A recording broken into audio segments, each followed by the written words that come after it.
반갑습니다. 감사합니다. 우리 목사님 초청해 주셔서 너무나 감사드립니다. 제가 이강택 목사님 덕분에 이렇게 세인트루이스까지 와보고 그리고 이 교회에서 설교도 할 수 있는 특권이 생겼습니다. 어제 저녁에 또 장로님들이 맛있는 저녁을 사주셔서 아주 참 큰 환대를 받았습니다. 너무나 감사드리고 오늘 찬양해 주신 웨이메이커 찬양팀 청년부 수련회라고 하는데 청년들이 오늘 와서 찬양을 한 거죠. 여기 앞에 선 네. 아주 귀한 우리 청년들 앞에서 웨이메이커 찬양팀 너무나 감사드리고 이윤호 장로님 기도에 감사드립니다. 이강택 목사님 말씀하신 것처럼 제가 이렇게 어디 가면 노진준 목사님을 잘 안다고 합니다. 노진준 목사님이 여기 오셨어요. 그 얘기가 첫 인사예요. 노진준 목사가 아니라서 제가 참 미안한 마음이 항상 많이 들 때가 있는데 노진준 목사님은 제가 제일 존경하는 목회자 중에 한 명입니다. 어느 집회를 갔더니 노진준 목사님이 아니라서 실망한 것뿐만 아니라 저도 한 번 실망한 적이 있었는데 제 이름을 잘못 써서 강사 노진상 목사라고 썼습니다. 그건 제가 기분이 나쁘더라고요. 진상이 아닙니다. 혹시나 이번 3일 동안 집회하면서 진상이 되지 않았으면 좋겠습니다. 여러분들께 큰 참 고민하고 이 제자에 대해서 생각하는 시간이 됐으면 좋을 것 같아요. 목사님 말씀하신 것처럼 저는 뉴욕에서 사역한 지가 지금 33년 됐고요. 그리고 이제 제가 사역하는 교회는 영어권 교회입니다. 그래서 한국말로 설교할 기회가 그렇게 많지는 않아요. 그런데 오랜만에 또 이렇게 한국말로 설교를 하게 되는데 여러분들과 함께 공감하는 그런 시간이 됐으면 좋겠습니다. 제자에 대해서 오늘 같이 시작을 하는데 오늘 이 말씀은 예수님께서 이렇게 시작하십니다.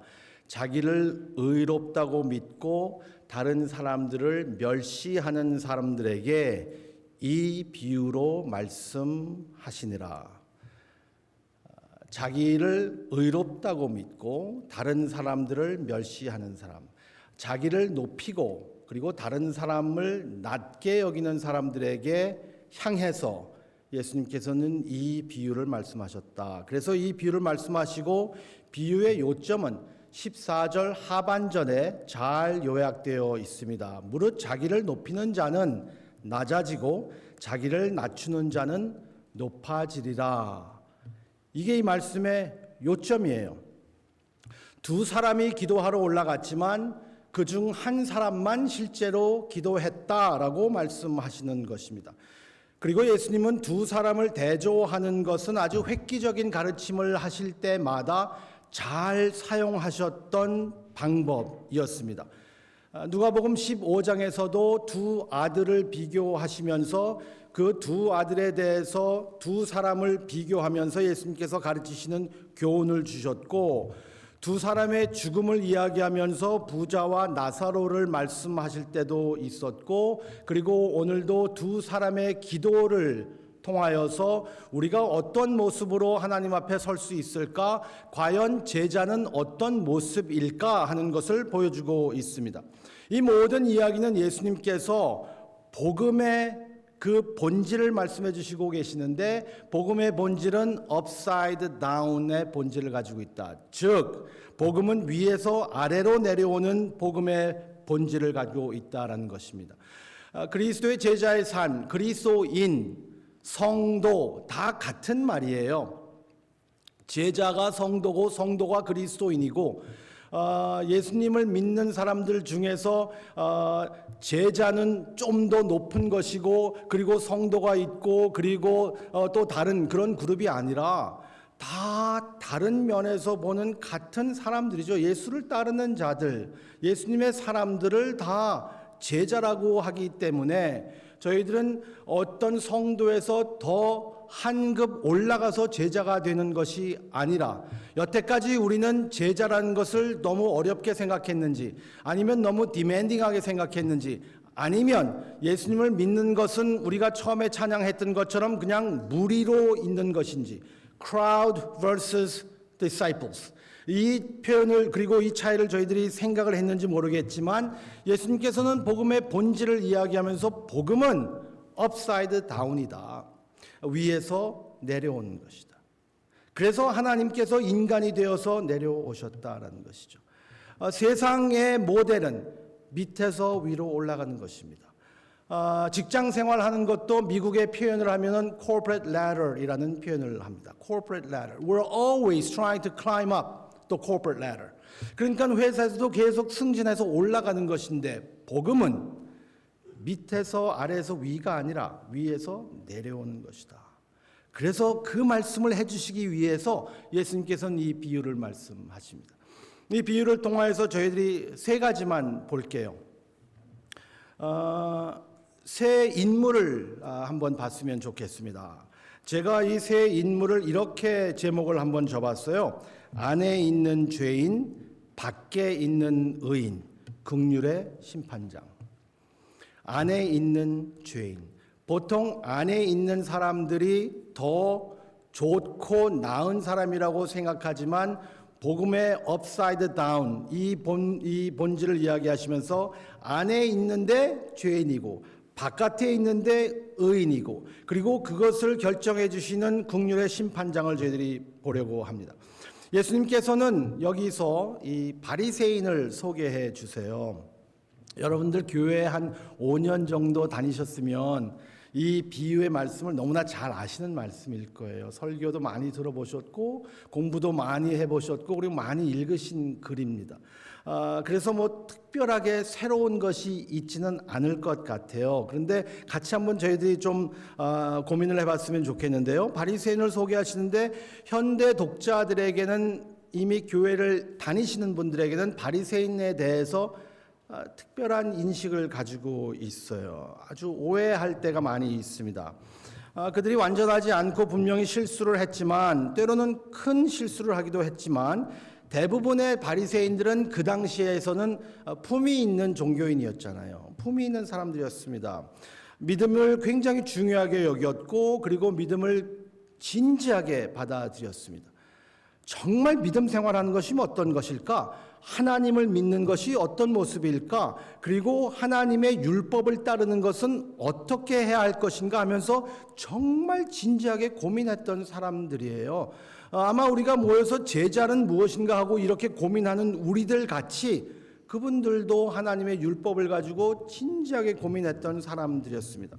성경에 관심이 있었고 정말 순종하기를 원했던 것 같습니다. 대부분의 바리새인들은 좋은 의미를 가졌고 그리고 최선을 다했어요. 현대로 비교하자면 아마 목사들이나 기독교 교사 같은 영적 지도자들이었습니다. 그런데 그들은 잘못된 열정과 헌신 때문에 그들이 하는 일이 좀 문제가 있었습니다. 바리새인들이 너무나 오버한 것도 문제였지만 오버한 것뿐만 아니라 잘못된 길을 가고 있고 잘못된 신앙관을 가지고 있었던 것이 문제였었습니다. 바리새인들을 그저 단지 너무 열심을 내고 자기 것을 내세우는 사람이라고 보기에는 바리새인들을 좀 그들이 가지고 있는 인식을 저희들이 너무 약하게 보지 않나 그런 생각을 해보게 됩니다. 기도의 내용을 한번 살펴보세요. 예수님께서 이 바리새인의 입술에 어떤 기도를 넣어주시는가, 그래서 바리새인의 모습이 어떤 것인가 하는 것을 보여주시기를 원합니다. 11절 12절 바리새인이 따로 서서 이렇게 기도하여 이르되 하나님이여 나는 다른 사람 곧 토색, 불의, 간음하는 자들과 같지 아니하고 이 세리와도 같지 아니함을 감사하나이다. 나는 일주일에 2번 금식합니다. 나는 내가 받은 모든 것에 11조를 바칩니다. 이 기도가 잘못됐나요? 이 기도가 잘못된 기도라고 생각하세요? 여기서 이 기도를 들으면서 저런 다른 사람들 같지 않다고? 저 세리와도 같지 않다고? 일주일에 2번 금식한다고? 2번밖에 안 해? 모든 것에 11조가 뭐야? 12조는 해야지 라고 할 사람이 있나요? 잘못됐을까요? 기도가 잘못됐을까? 리온 모리스라는 신학학자는 이 기도에 대해서 이렇게 말하고 있습니다. 바리새인이 자신에 대한 말한 것은 사실이었습니다. 그의 문제는 그가 길에서 충분히 멀리 가지 않은 것이 아니라 그가 완전히 잘못된 길을 가고 있다라는 것입니다. 더 많이 해야 되는 것을 덜 한 것이 아니라 잘못된 길을 가고 있다. 우리도 주님을 따르는 사람들이 주님을 따른다고 하면서 이 시대가 점점 악해졌기 때문에 우리는 더 많이, 더 열심히, 더 오래, 더 일찍, 더 늦게까지 하면 된다라고 생각합니다. 그런 교회 모습들이 많이 있어요. 바리새인의 문제는 제가 여기서 보면 우리들이 같이 좀 보고 싶어 하는 것은 뭐냐면 죄에 대한 그의 견해, 강도, 죄인, 간음자, 심지어 세리와 같은 외적인 것들만 보면서 죄라고 생각했어요. 저는 죄인이 아닙니다. 강도하지 않고 간음하지 않고 세리와 같지 않은 것이기 때문에 저는 죄인이 아니라고 생각했어요. 죄에 대해서 너무나 슈퍼피셜한 뷰를 가지고 있었다는 것이죠. 우리가 정말 그리스도를 따르는 제자들이라면 죄에 대해서 생각할 때에 죄의 행위뿐만 아니라 죄 밑에 죄를 볼 수 있어야 되거든요. 항상 죄는 죄 밑에 죄가 있습니다. 죄를 이야기할 때 주일학교 아이들이 이런 질문합니다. 목사님 이렇게 하는 거 죄예요? 저렇게 하는 거 죄예요? 저런 거 죄예요? 그래서 죄가 무엇이냐라는 것을 많이 이야기하는데 죄에 대해서 이야기할 때는 죄가 무엇이냐보다 더 중요한 것은 그 밑에 있는 왜 그 죄에 빠지게 되는가 하는 what보다는 why가 더 중요한 거잖아요. 죄 밑에 죄를 봐야 되는데 죄 밑에 죄를 보지 않고 그냥 표면적으로 보이는 행위만 피하면 다 괜찮다고 생각할 때가 많이 있습니다. 그렇기 때문에 마르틴 루터는 이렇게 이야기했습니다. 10계명 중에서 첫 번째 계명을 어기지 않는 한 모든 계명을 어기지 않습니다. 첫 번째 계명을 어길 때에 모든 계명이 완전히 무너집니다. 나 외에 다른 신을 두지 마라. 하나님 외에 다른 신을 두었을 때의 결과는 무엇일까? 간음합니다. 살인합니다. 거짓말합니다. 왜? 하나님보다 내 정욕이, 하나님보다 내 체면이, 하나님보다 내 소유욕이 더 강할 때 저희들은 그 행동이 일어나기 때문입니다. 마르틴 루터는 그렇기 때문에 항상 죄 밑에 죄를 보라고 가르치고 그리고 10계명 중에서 첫 번째 계명이 가장 중요한 것. 그 계명을 어길 때에는 모든 계명이 와르르 무너집니다. 이 바리새인은 죄에 대해서 너무나 슈퍼피셜한 생각을 가지고 있었어요. 이거 하는 거 죄예요? 저거 죄예요? 죄는 그렇게 단순하지 않습니다. 종교인은 죄를 행동으로만 보지만 진정한 제자는 죄 밑에 죄를 볼 수 있어야 합니다. 그래서 왜 그럴까? 제가 아이들에게 화를 내고 막 이러면 저희 아내가 항상 저에게 질문했던 것은 그겁니다. 지금은 저희 아이들에게 제가 무슨 언성을 높이거나 화를 내거나 훈계를 하거나 하는 일이 절대로 없습니다. 저희 막내까지 제가 아들이 셋인데 막내까지 다 직장 생활을 다 하고 있어요. 돈을 잘 벌고 있기 때문에 제가 잘 보이려고 지금은 열심히 노력을 해서 계속 응원만 해주고 있죠. 뭐 아이들에게 뭐 언성을 뭐 화를 내고 이럴 있을 수가 없는 일입니다. 근데 어릴 때 그렇게 하면 저희 아내가 항상 그 질문을 했어요. 그게 왜 그렇게 화가 나느냐, 당신에게는.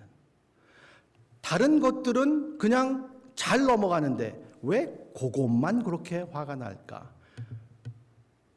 마틴 루터는 그 죄를 어떻게 봤냐면 우상으로 봤습니다. 하나님보다 더 귀하게 여긴 것, 그리고 더 나에게 내 정체성과 소망과 기쁨을 주는 것이 있다면 그것을 향해서 가는 것이 바로 죄의 본질의 모습이거든요. 그런데 종교인은, 이 바리새인은 죄에 대해서 너무나 슈퍼피셜했어요. 이것만 피하면 되고 저것만 피하면 되고 저것만 피하면 돼. 그래서 저는 괜찮습니다. 그의 죄에 대해서 견해가 너무나 슈퍼피셜했다 하면 영성에 대한 것도 외부적인 것만 생각했어요. 나는 일주일에 2번 금식합니다. 유대인들은 사실 1년에 한 번 속죄일에 금식하는 것이 법이었습니다. 1년에 한 번만 금식하면 돼요. 그렇게 해야 됐었어요. 1년에 한 번은 해야 됐었어요. 속죄일 때. 그런데 이 사람은 1년에 한 번은 성이 안 차요. 다른 사람들은 1년에 한 번 하더라도 나는 더 많이 해야 된다라고 생각했어요. 그래서 더 높게 생각했습니다. 그래서 다른 사람보다 더 자기를 높게 생각했죠. 더 의롭다고 생각했던 거예요. 그래서 다른 사람들을 멸시했던 겁니다. 자기의 경건 생활을 행위로, 죄도 행위, 경건 생활도 행위. 그러니까 기독교의 가장 기본적인 본질적인 것을 미스하고 있는 거죠. 일주일에 1년에 한 번 금식하는 것이 법이었다고 하더라도 뭐 일주일에 2번 금식하는 것 나쁜 일 아닙니다. 근데 더 많이 열심을 내고, 그리고 그 모습이 너무나 자기 자신에게 사랑했던 모양인 것 같아요. 하나님도 사랑했다라고 할 수 있을 것 같아요. 그런데 그는 하나님을 사랑하는 자기 모습이 더 사랑스러워 보였는지 모르겠습니다. 하나님, 저는 일주일에 참네 2번이나 금식합니다. 기특해. 난 날 너무 사랑해. 하나님을 얼마나 사랑하는지, 아니면 좀 더 내면적으로 우리가 들어간다면 하나님의 사랑, 하나님을 사랑하는 이 모습을 내가 얼마나 사랑하는지 일주일에 2번이나 사랑합니다. 하나님을 사랑하는 것보다는 하나님을 사랑한다는 생각을 더, 그 모습을 더 사랑했는지 모르겠어요. 저희들이 청년들이, 저희 이제 아이들에게도 제가 그런 그 질문들을 하는데요. 이제 뭐 아이들이 이제 그 결혼하고 이제 뭐 이렇게 다 했지만 아이들이 여자친구를 데리고 오고 이렇게 만나고 그럴 때마다 제가 그런 질문들을 자주 했습니다. 우리 교회 청년들에게도 그랬고, 정말 그 사람을 사랑하는 거냐, 아니면 그 사람을 사랑한다는 그 아이디어가 좋은 거냐. 이게 혼돈될 때가 많이 있는 것 같아요. 근데 이 바리새인은 하나님을 사랑하는 자기 모습에 너무 심취되어 있었는지 모르겠어요. 내가 얻은 모든 것에 11조를 드리나이다. 이것이 그의 자랑이고 의가 됐습니다. 그의 재정적 관대함에 깊은 인상을 자기가 받고 있고 감동을 받고 있었어요. 대단한 일이죠. 11조를 드리는 것이 큰일입니다. 그런데 그것이 너무나 그의 자랑이 됐는지 모르겠어요. 자신에 대한 높은 견해, 다른 사람들에 대한 낮은 견해, 자신의 영성, 도덕성, 종교를 너무 사랑한 나머지 다른 사람들을 무시하기 시작했어요. 그래서 무시하기 시작해서 저 세리와 저 같지 않습니다. 종교인들이 교회에 모이면 저 사람은 왜 저래? 쟤는 왜 저래? 쟤는 누구애래? 쟤는 왜 저렇게 한대? 라는 모습들이 많이 있을수록 우리는 제자의 모습을 따라가는지 종교인의 모습을 따라가는지 한번 살펴봐야 합니다. 제가 처음 뵙는 분들에게 너무 직접적으로 말씀드리는 거 아닌데 여러분들 교회는 그렇지 않을 거예요. 다른 교회들은 그런 교회가 많아요. 우리 교회하고 세인루이스 한인장로교회만 빼놓고 다른 교회들은 그런 교회들이 꽤 있어요. 다른 다 교회들이 우리들 같은 교회였으면 얼마나 좋겠어요. 근데 그렇지 않단 말이에요. 다른 사람들의 재판관이 되어버렸어요. 사회적 이슈, 정치적 견해, 인종, 교회의 생활, 봉사, 자녀 키우는 법법 여러 분야에서 다른 사람들을 무시하기 시작했습니다. 이 사람. 예수님께서는 이런 말씀을 해주셨던 것을 저희들이 기억해야 합니다. 마태복음 7장에 비판을 받지 아니하려거든 비판하지 말라.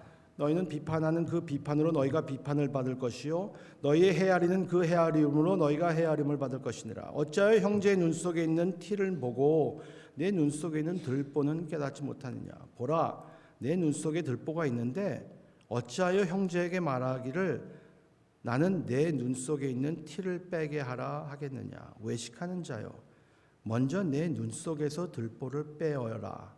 그 후에야 밝히 보고 형제의 눈 속에서 티를 빼리라. 형제의 눈 속에서 티를 빼지 말라는 말이 아닙니다. 다른 사람들이 정말 올바르게 갈 수 있도록 인도하고 그들의 잘못된 길을 말하지 말라는 것이 아닙니다. 아무 상관하지 말라는 말이 아닙니다. 그 사람은 그 사람대로 살고 나는 나대로 살아야지가 아닙니다. 사랑으로 진리를 말하는 것이 기독교의 공동체입니다. 그런데 예수님께서 여기서 주시는 말씀은 내가 너무 의롭다고 생각해서 내 약점도 보지 못하면 문제가 된다는 것이. 나부터 돌아봐라. 제가 한국에 저희 아내랑 같이 한국에 가서 아주 오래간만에 광장시장이라는 곳을 갔던 기억이 납니다. 광장시장에 가서 이제 실내에 갔더니 거기 넷플릭스 레이디도 있고 많아요. 너무너무 휘황찬란하게 맛있는 것들이 많은데 거기에 정신을 팔렸는지 저희 아내가 거기 앉아서 무엇을 먹고 있는데 제가 이렇게 옆에서 보니까 선글라스를 끼고 있어요. 아니 실내에서 선글라스를 끼고 있는 게 장사하시는 분들에게도 약간 예의가 없는 것 같고 그 주위에 있는 사람들에게도 예의가 없는 것 같아서 여보, 당신은 어떻게 선글라스를 실내에서 끼고 있어요? 실내에 들어왔으면 여기 대한민국인데 실내에 있으면 선글라스를 벗어야지 라고 말을 했습니다. 제 눈에는 선글라스가 끼워져 있었습니다.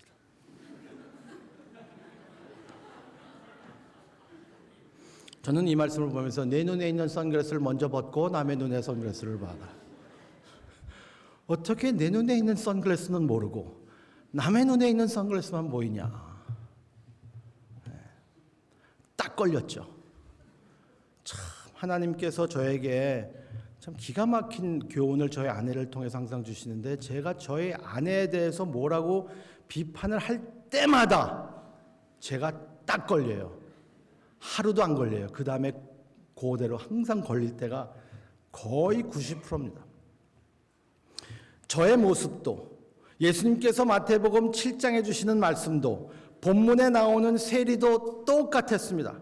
다른 사람들을 판단하느라고 너무 바빠서 자신의 연약함과 자신이 예수님이 필요하다라는 사실을 깨닫지 못한 것이죠. 자기 자신에게는 너무 관대하고 그리고 다른 사람들에게는 너무 엄격하고 그리고 자신이 항상 옳다라고 생각했던 모습이에요.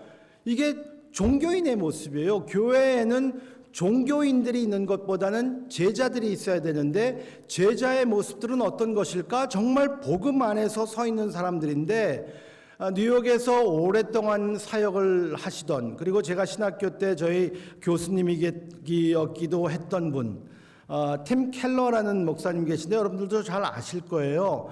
그분이 센터 철치라는 책을 쓰셨는데 그 책 중에 종교인과 종교와 복음에 대해서 대조하는 짧은 글이 있는데 거기서 제가 발췌를 해서 몇 가지만 좀 소개를 해드리겠습니다. 종교는 이렇게 말한대요. 나는 순종한다. 따라서 나는 용납되었다. 복음은 이렇게 말한대요. 나는 용납되었다. 따라서 순종한다. 이 순서가 모든 것을 바꾸는 겁니다. 이 논리적인 순서가 무척 중요합니다. 기독교의 복음은 하나님이 우리에게 주신 것에 대한 반응이에요. 하나님이 나를 용납해 주셨다. 그랬기 때문에 저희들이 순종하는 것이지 우리가 순종함으로 인하여서 하나님이 우리를 용납해 주시는 것이 아닙니다. 그렇게 생각하는 것은 종교죠. 더 많이 지성이면 감천, 더 많이, 더 열심히, 더 노력하고 더 열심히 지성적으로 하면, 그리고 지극하게 정말 정성을 가지고 하면 하나님이 들어주시겠지. 하나님이 저희들을 용납해 주시는 그 이유는 저희들이 행동한 것이 아니라 하나님의 인격, 하나님의 은혜로, 그래서 우리는 더 폭발적으로 하나님을 사랑하고 순종하게 되는 겁니다. 그게 굉장히 중요하거든요. 그래서 동기가 두려움과 불안정에 기초하는 종교와는 다르게 동기는 감사하는 기쁨에 기초합니다. 복음은 감사해서 하는 것이죠. 그리고 기쁨이 있는 것이죠. 우리의 동기는. 그러니까 복음을 갖고 예수 그리스도의 제자의 모습은 어떤 행동의 모습보다는 동기의 변화의 모습인 것 같아요. 그래서 동기가 달라지는 겁니다. 훨씬 더 하나님을 대할 때에 훨씬 더 저희들이 기쁨으로, 감사함으로 대하는 것이죠. 저는 TV에서 그 노래 경연하는 것들 아주 재미있게 봅니다. 지금은 뭐 여러 가지 있죠. 싱어게인도 있고 여러 가지도 있고 뭐 10년 전, 20년 전에는 주부가요 열창도 있고 지금 여태까지 계속 오는 전국 노래자랑도 있고, 전국 노래자랑에서 노래를 하면 경연을 하고, 그리고 제일 마지막에 제일 노래를 잘하는 사람을 거기에 뭐 저지들이죠. 그 사람들이 대상을 주는 사람이 있습니다. 그러면 대상을 받고 꼭 하는 게 있어요. 그게 뭐죠? 앵콜송이에요. 앵콜송. 여러분, 그리스도인으로서 그리스도의 제자로 사는 삶은 대상을 받기 전에 경연하는, 노래하는 그 모습이 더 가까운 것입니까? 아니면 대상을 이미 받아서 앵콜로 부리는 그 사람의 모습과 더 가깝습니까? 앵콜과 더 가깝잖아요. 왜? 이미 대상을 받은, 이미 하나님께 사랑을 받고 하나님께 인정을 받았고 그리스도가 하신 일로 인하여서 우리는 반응하는 것이기 때문에 대상을 받았다고 그 사람이 노래하지 않습니다. 나 대상 받았어, 이제 노래 안 해도 돼. 아니에요. 대상을 받아서 앵콜할 때는 어떻게 해요? 더 기쁘게 해요. 더 모션이 커져요. 내가 어디서 박자를 해야 되더라, 어디서 틀어야 되더라, 그리고 그 심사위원들의 눈치도 보고, 그리고 관객의 눈치도 보고, 내가 노래방에서 노래해 연습했던 거대로 하는 그러한 계속 신경을 써서 했지만 대상을 받은 후에는 훨씬 더 모션도 커졌어요. 내 인생에 태클을 걸지 마, 훨씬 더 크게 할 수 있어요. 그리고 박자가 약간 틀려도 괜찮아요. 대상 받았으니까. 그리스도인의 제자로 사는 삶이 하나님께서 이미 우리를 받아주셨다는 그것을 전제하고 사는 삶이라면 저희들은 훨씬 더 폭발적으로 헌신할 수 있고 훨씬 더 폭발적으로 즐겁게 저희들은 주님을 섬기며 살 수 있어요. 그 모습이 복음의 모습이거든요. 근데 우리는 아직까지도 종교인의 모습이 있는지 두려움과 불안정에 기초합니다. 그래서 어려움이 있을 때에 하나님이나 나 자신에게 화를 낼 때가 있어요. 종교인은 그렇습니다. 내가 무엇이 잘못됐을 때에, 그리고 우리 인생에 고난이 올 때에 우리들은 이렇게 생각합니다. 종교인들은, 아예 하나님을 믿지 않는 그러한 사람들은 어떤 생각이 다르겠지만, 교회를 오래 다니거나 종교 생활을 오래 하신 분들은 어려움이 있을 때에 automatically 어떤 생각을 하냐면 두 가지 조건에서 결론을 냅니다. 내가 열심히 교회에서도 봉사하고 하라는 대로 다 했고 종교 생활을 잘 했다고 생각하는데도 힘들고 어려움이 온다면 우리는 하나님께 화냅니다. 하나님 어떻게 이럴 수 있습니까? 하나님이 원하신 대로 다 했잖아요. 11조 드렸잖아요. 새벽기도 갔잖아요. 금요기도가 했잖아요. 구역예배 했잖아요. 봉사하는 거 다 했잖아요. 굳은 일 다 했는데도 나에게 이렇게 어려운 일이 온다면 왜 하나님 나를 그렇게 치실 수 있습니까? 라고 하면서 하나님께 화를 내요. 반면에 그렇게 하지 못했다고 느꼈을 때에 어려움이 오면 우리들은 이렇게 반응합니다. 맞아도 싸지. 하나님한테 맞을 때가 됐다 했어 내가. 그래, 이거 하나님이 한번 회초리 드시겠더라. 그래, 정신 차려야지. 이게 기독교의 세계관일까요? 아니에요. 종교인의 모습을 너무나 많이 닮고 있어요. 복음은 이렇게 말한대요. 팀 켈러 목사님이 이렇게 말합니다. 내 삶의 상황이 잘못될 때 나는 갈등합니다. 힘듭니다. 어려움이 있을 때 무조건 그것이 하나님이 우리에게 주는 매가 아닙니다. 우리에게 고통이 있고 고난이 있고 힘든 일이 있을 때에 무조건 잘못됐기 때문에 하나님이 우리에게 벌을 주시는 것 아니에요. 왜? 하나님의 말씀을 하나도 틀리지 않고 완전하게 순종하고 온전하게 하나님의 법을 성취시키신 그분이 하나님께 매맞았어요. 왜? 순종했기 때문에. 순종했기 때문에 하나님이 외면하신 분이 계십니다. 완전히 순종했는데도 하나님께 외면을 당한, 그래서 왜 나를 버리시나이까? 라고 십자가에서 외칠 수밖에 없었던 그분이 있었어요. 그분을 생각하면 우리가 어려움이 있고 힘들 때 무조건 다 하나님이 나를 때리는 것이다 라고 결론 짓기는 너무나 신학적으로 약합니다. 나는 모든 형벌이 예수님에게 내려졌다는 것을 안다. 또한 그분이 나를 훈련시키기 위해 이것을 허락할 수도 있지만 그분은 내가 받는 시련 안에 성부의 사랑을 베푸실 것이다. 여러분, 힘들고 어려울 때에 하나님께 더 가까이 갔던 경험들을 여러분들은 하셨어요. 신앙생활 하신 분들. 여기에 신앙의 선배들, 인생의 선배들이 여기 많이 앉아 계십니다. 한 분 한 분 일어나서 지금까지 지내온 길, 힘들고 어려웠을 때 하나님이 어떻게 동행하셨는가 간증하라면 밤새야 돼요. 우리 신앙의 선배들 아시잖아요. 하나님께서 어떻게 나에게 행하셨는가. 안에 있는데 종교인의 모습이에요. 안에 들어와 있는데 바리새인의 모습입니다. 밖에 있는 의인을 한번 볼게요. 세리입니다. 세리, 세금 징수원. 외부인으로 간주되고 유대인 공동체에서 완전히 배제됐던 사람이었잖아요. 우리는 유대인들이 자신들을 싫어하는 데에는 매우 이해할 만한 이유가 있음을 이해해야 합니다. 말이 좀 어렵죠? 유대인들이 그들을 싫어하는 것을 우리는 이해해야 돼요. 아시다시피 많은 세금 징수원들은 멸시받는 로마 제국과 협력하는 유대인들이었습니다. 유대인 공동체는 이 세금 징수원을 압제적인 정부하고 맞서 싸우기보다는 편을 들기로 선택한 반역자로 생각했잖아요. 저 반역자들, 트레이터.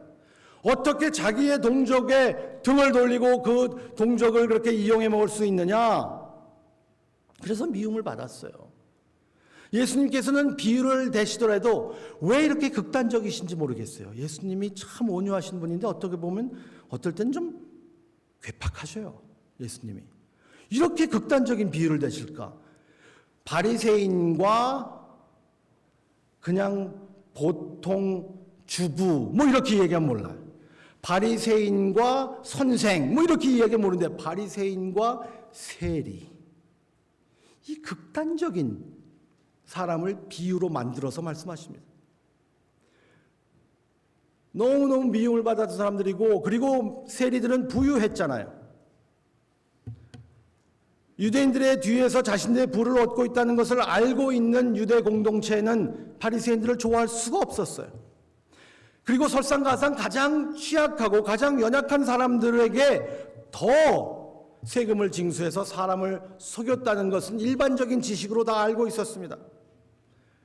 그리고 세금을 다 로마에 준 것이 아니라 자기가 따로 챙기고 있었다는 것도 다 알고 있었잖아요. 나쁜 행동을 했고 나쁜 평판을 받아야 마땅한 사람들이에요. 나쁜 사람들이었었어요. 세리들은 정말 나쁜 사람들이에요. 못된 사람들이에요. 그런데 예수님은 이 세리들과 같이 시간을 보내셨다는 거예요. 이게 예수님에 대해서 너무나 기가 막힌 말씀입니다. 세리들을 영접하시고 함께 식사하시고 용서하시고 새 생명을 주셨습니다. 그렇기 때문에 이 비유가 스캔들인 거예요. 정말 스캔들인 비유입니다. 예수께서 세리를 어떻게 묘사하시는지 보십시오. 멀리 서서,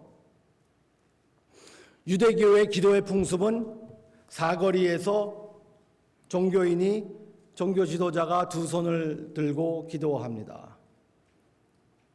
그러면 사람들은 지나가다가 서서 기도하는 것을 들으면서 이렇게 반응했을 거예요. 순복음파 사람들은 아멘 막 이랬을 거고, 장로교 사람들은 이러면서 이제 들었을 거예요. 여러 사람들이 다 그렇게 반응하면서 그 기도에 대해서 호응했습니다. 그런데 세리들은 멀리 서서 그 눈을 들어 하늘을 우러러보지도 못하며 그의 가슴을 치면서 기도했다라고 예수님은 말씀하십니다. 그리고 이 세리의 입에 이 기도를 넣어주십니다. 하나님이여 불쌍히 여기옵소서, 나는 죄인이로소이다. Theos he lasteti muito ama 말톨로. 신약 학자가 앉아 있으니까 내가 막 그리기 막 꼬이네요. 신약 학자가 앉아 있어도 제가 쫄지 말아야 되는데 아직까지 그리스도 안에서 정체성이 약한가 봐요. 내가 왜 이렇게 헬라어를 읽을 때 쫄았는지 모르겠네요. 헬라어 원문은 딱 5단어입니다. 제가 여러분에게 헬라어 번역을 제공하는 이유는 제가 헬라어를 읽을 수 있다는 것을 설명해 말씀을 드리려는 것이 아니라 이 긍휼에 대한 특별한 단어를 여러분들이 보시기를 원합니다. 긍휼에 대해서 쓸 때 예수님께서 어떤 단어를 이 세리의 입에 넣어주셨는가. 일반적으로 긍휼이라는 단어는 엘레오스라는 단어를 사용합니다. 성경은 다 헬라어를 볼 때에 엘레오스라는 단어를 사용하면서 긍휼이라는 이야기를 합니다. 그런데 여기서 사용되는 긍휼이라는 단어는 일반적인 긍휼, 일레인이라는 단어가 아니라 아주 전문적인 단어, 긍휼에 전문화된 단어, 힐라스케스타이라는 단어를 사용합니다. 긍휼이라고 한국말로는 번역을 해놨어요. 그리고 영어도 mercy라고 번역을 해놨어요. 그런데 예수님께서 이 세리의 입술에 넣어주신 말은 보통 사람들이 사용하는 긍휼 일레인이 아닌 아주 전문적인 용어, 가장 성스러운 속죄의 날에 사용되는 단어입니다. 출애굽기 25장, 37장, 그리고 레위기 16장에만 언급되는 전문적인 단어입니다. 그리고 이 단어가 쓰여진 것은 신약 성경의 다른 곳에 딱 한 번 나옵니다. 히브리서 2장 17절에 나와요. 히브리서 2장 17절에 긍휼이라는 말을, 여기서 사용한 말을 다르게 번역해서 나옵니다. 예수님이 대제사장으로 백성의 죄를 속량해 주시고 이렇게 말씀하십니다. 그러므로 그가 범사의 형제들과 같이 되심이 마땅하도다. 이는 하나님의 일에 자비하고 긍휼, mercy, 일레인이라는 단어를 썼어요. 신실한 대제사장이 되어 백성의 죄를 속량하려 하심이라. 힐라스케스타이라는 단어는 속량하러라고 여기선 번역을 해놨습니다. 그런데 누가복음 18장에는 이 단어를 불쌍히 여겨주소서, 긍휼이라고 번역을 해놨단 말이에요. 예수님께서는 이 단어를 확실히, 처음 듣는 사람들은 확실히 이해했을 거예요. 왜 이 단어를 사용하셨는가. 세리는 예수님께서 이 말씀을 세리를 통해서 해주고 싶었던 거예요. 죄인인 나를 불쌍히 여겨소서라고 기도했을 때 누군가가 자신의 죄값을 지불해야 된다는 것을 알았습니다. 속량. 나를 속량해 주십시오. 주님 앞에 불쌍히 여김을 받는다는 그 의미를 더 깊이 아주 전문적인 용어를 쓰면서 속량해 주십시오. 긍휼의 심판장을 한번 볼게요. 예수님은 자비가 실제로 어떤 것인지 설명하기 위해서 의도적으로 이 단어를 사용하여서 자비로운 재판장인 것을 예수님께서는 증명하시고 계십니다. 본질적으로 이 세금 징수원은 하나님, 죄인인 나를 위하여 화목 제물이 되소서라고 기도하고 있는 거예요. 제대로 번역해놨으면 이렇게 번역했어야 됐었어요. 하나님, 나를 위하여 화목 제물이 되소서. 나를 위하여 누가 대신 죽어주소서. 내가 아무리 열심히 해도, 내가 아무리 일찍 일어나도, 내가 아무리 늦게까지 있어도, 내가 아무리 11조, 12조, 13조, 10에 10조를 드려도, 내가 아무리 이 표면적으로 거룩하게 사는 모습을 갖는다고 할지라도 완전한 사람이 나를 위하여 죽지 않고서는 하나님 앞에 설 수가 없습니다. 제자의 삶은 내 노력이 아니라, 제자의 삶은 내가 열심을 내는 것이 아니라 누가 나를 대신해서 열심히 살고 죽어주는, 그리고 그분과 하나가 되는 그 모습에서 거기서 제자는 태어나는 겁니다. 거기서 제자가 시작되는 거예요. 예수님은 대제사장이시며 제물이 되셨고 이 세리의 죄를 덮으셨습니다. 예수님은 여기서 세리와 바리새인을 이야기하시면서 자신의 사역을 보여주시고 싶었습니다. 이 세리가 어떻게 됐느냐? 더 놀라운 것은 예수님이 긍휼히 여기시는 역할을 다하기 위해서 우리의 형제가 되셨다고 말합니다. 우리의 형제가 됐다. 히브리서에서 계속 그 말씀을 하시고 계시잖아요. 그가 범사의 형제들과 같이 되심이 마땅하도다. He became our brother. 우리의 형제 되셨다. 그래서 우리를 끌고 아버지께로 가는 역할을 하셨다는 겁니다. 예수님은 온전한 삶을 사신 유일한 분이셨기 때문에 바리새인과 대적할 수 있었습니다. 바리새인을 심판하고 그의 의로움이 충분하지 않다고 평가할 수 있는 유일한 분은 예수님밖에 없었습니다.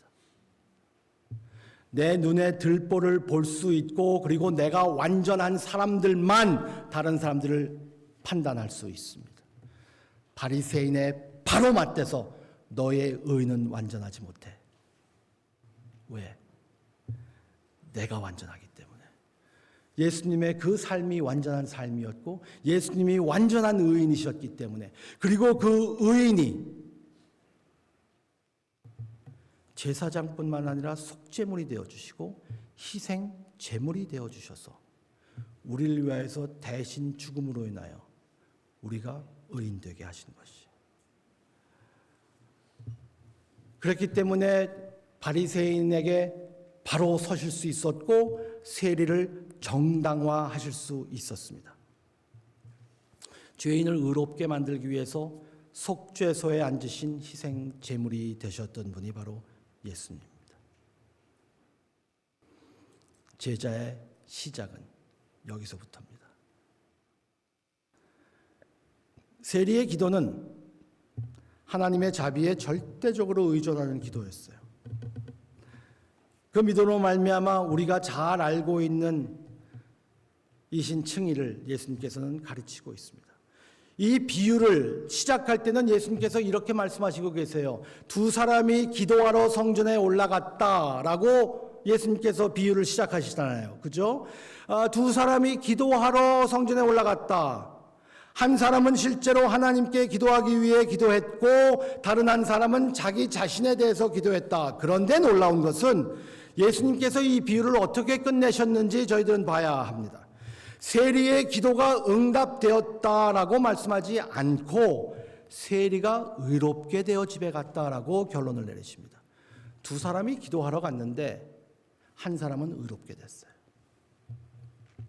진정한 제자는 어떤 모습일까요? 진정한 제자의 모습은 어떤 모습일까? 의로운 사람. 여러분 어떻게 의롭게 되실래요? 우리가 어떻게 의로운 사람이 될 수 있을까?